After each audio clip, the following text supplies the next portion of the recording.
আসসালামু আলাইকুম, সবাই কেমন আছেন? আজকে আমি মেটে আলু দিয়ে আর এই যে এখানে মাছ ভেজে রাখছি, তেলাপিয়া মাছ দিয়ে রান্না করব। তো ভাবলাম আপনাদের সঙ্গে ভিডিওটি একটু শেয়ার করি। তো আশা করি এই ঈদটা সবার কাছে খুবই ভালো কাটছে।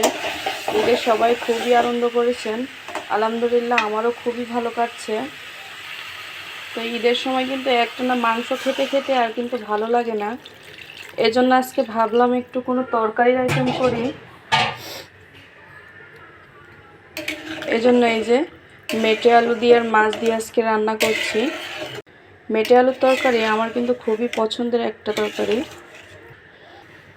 তো আপনাদের কার কার এমন তরকারি পছন্দ হয় অবশ্যই জানাবেন।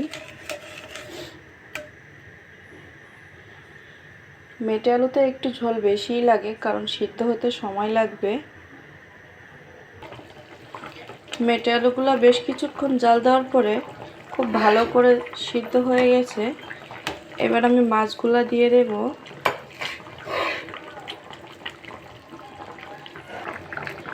সবশেষে জিরে গুঁড়ো আর ধনিয়া গুঁড়ো দিয়ে নামিয়ে নেব।